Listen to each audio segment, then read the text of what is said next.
Assalamualaikum warahmatullahi wabarakatuh. Perkenalkan, nama saya Putri Sylvia Berwane dengan NIM 22017111.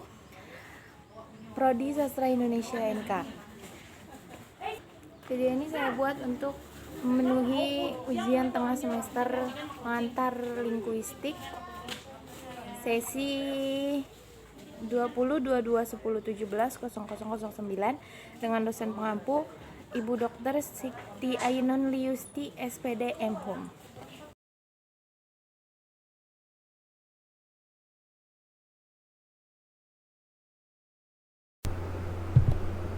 Karakteristik atau ciri bahasa.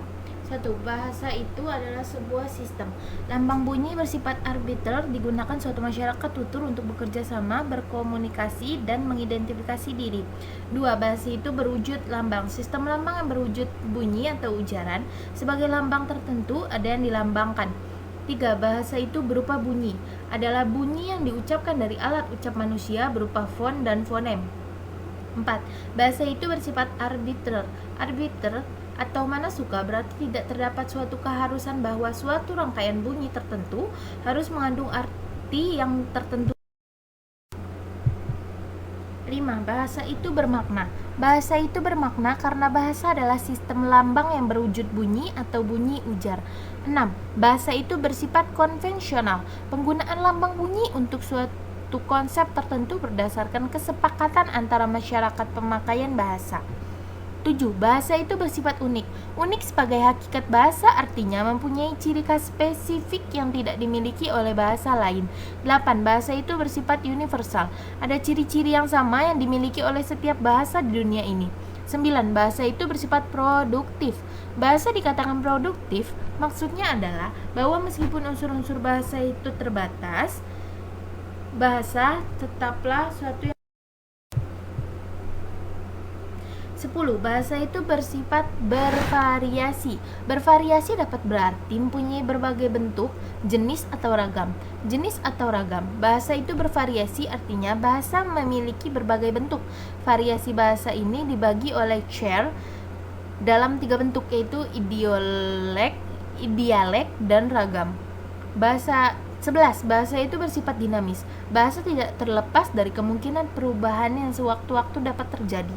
12. Bahasa bersifat sebagai alat interaksi.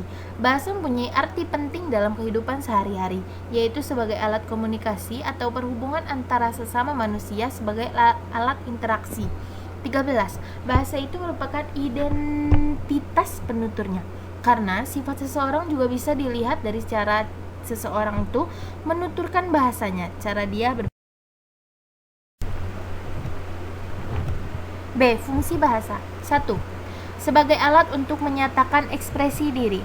Melalui bahasa kita dapat menunjukkan sudut pandang kita, pemahaman kita atas suatu hal, asal-usul bangsa negara kita, pendidikan kita, bahkan sifat kita. Yang kedua, alat komunikasi.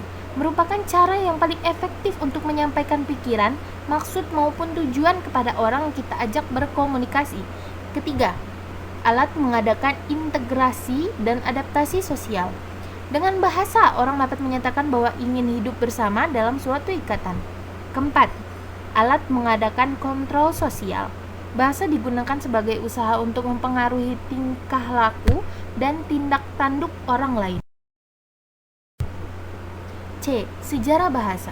Menurut Noam Chomsky, bahasa muncul sekitar 60.000 hingga 100.000 tahun lalu di Afrika. Sebelum bahasa ditemukan, diperkirakan manusia berkomunikasi menggunakan suara-suara yang dihasilkan oleh mulut dan melalui gerakan tubuh. D. Sejarah ilmu bahasa. Ilmu bahasa dimulai di India pada kurang lebih 4 abad sebelum Masehi, hampir sama dengan perkembangan ilmu bahasa yang ada di dunia barat. Perkembangan bahasa di dunia timur ditandai dengan munculnya sebuah karya Panini yang berjudul Vyakaran. Sekian materi yang dapat saya sampaikan. Poin-poin utama yang saya ambil untuk materi ini diambil dari tugas ujian tengah semester linguistik. Assalamualaikum warahmatullahi wabarakatuh.